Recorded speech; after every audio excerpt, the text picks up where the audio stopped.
అది చెల్లించబడింది, విలువ చెల్లించబడింది. అంత మాత్రమే కాక నిన్ను ఒక విలువైన వ్యక్తిగా దేవుడు చూస్తున్నాడు. దేవునికి స్తోత్రం. హల్లెలూయా. దీన్ని మనం అర్థం చేసుకోవాలి అంటే, ఏదైనా ఒక వస్తువు కొన్నామనుకోండి, మనము దానికి ఏం చేస్తాం?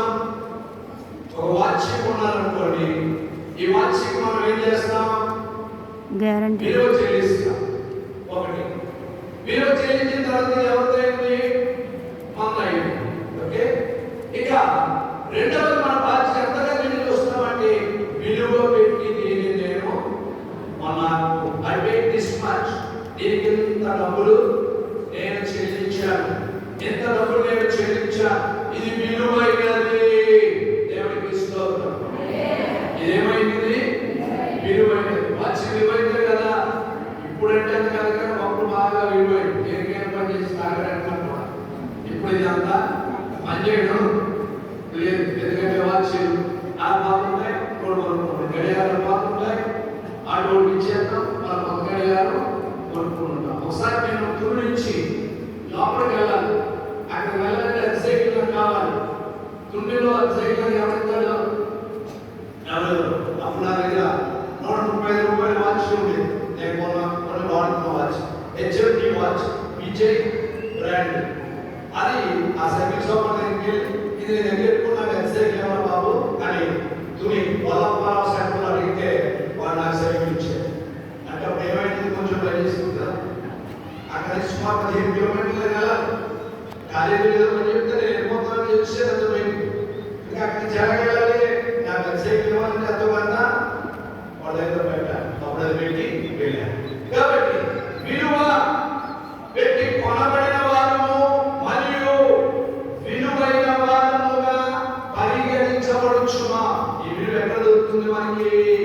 శిలువ దగ్గర దొరుకుతుంది. దేవునికి స్తోత్రం. హల్లెలూయా. అప్పుడప్పుడు మీరు అనుకుంటుంటారు కదా, నేను అందరం కూడా నువ్వు పనికిరా, అదేదో దేవుడు అంటున్నాడు, నీవు చాలా విలువైన వ్యక్తి. మృగమోదులు కొంతమంది అనుకుంటున్నాను, ఏమండి నేను ఎందుకు కూడా పనికిరాను అని చెప్పి. పెసిమిస్ట్, నిరాశవాదులు అనుకుంటున్నారు కొంతమంది. వాళ్ళు ఎప్పుడు ఏ పని కదా ఉంటూ ఉంటారు. కానీ ఆప్టిమిస్ట్ అంత దృష్టాంతంగా మంచి దృక్పథంతో దూరదృష్టితో చూసేవాడు అనుకుంటాడు, నేను విలువైన వాడను. ఎందుకనగా దేవుడి బిడ్డగా నేను ఉన్నాను. నాకు ఈ లోక సంపదలు అంతగా లేకపోయినా, ఒకవేళ ఉన్నా వీటన్నిటికంటే అతీతమైన దేవుడి కృపను బట్టి దేవుడు అంటున్నాడు, నీకు నేను విలువను ఇచ్చాను. ఎక్కడిచ్చాడు తెలుసా ఈ విలువ? తాను విలువగా నీ కొరకు వ్యయమైపోవడంలో.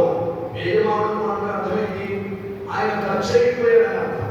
ఆయన ఖర్చు అయిపోయాడు. లేక మనకు అర్థం అవ్వాలంటే, ఒక కొవ్వొత్తి వలె ఆయన నీ కొరకు కరిగిపోయాడు.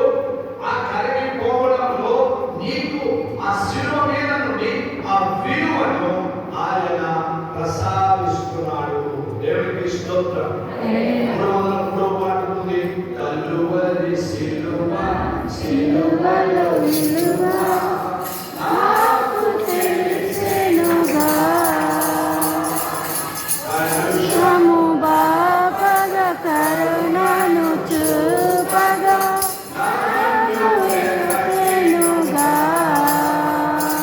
అజేయుడా ఈ దేవుడా, సజీవుడా ఏం గురుడా,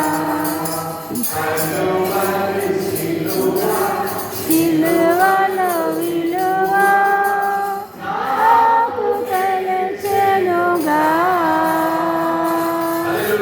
హల్లెలూయా.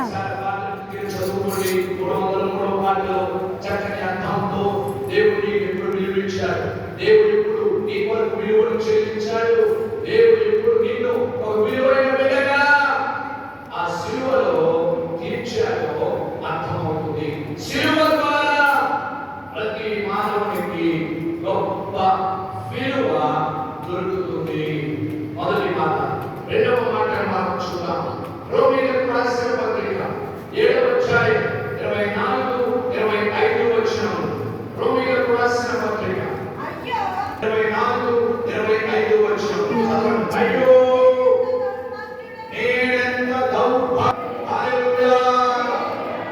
శిలువ మూలముగా దొరుకుచున్న రెండవ దీవెన ఇక్కడ కనబడుతుంది. విడుదల అనే గొప్ప దీవెన.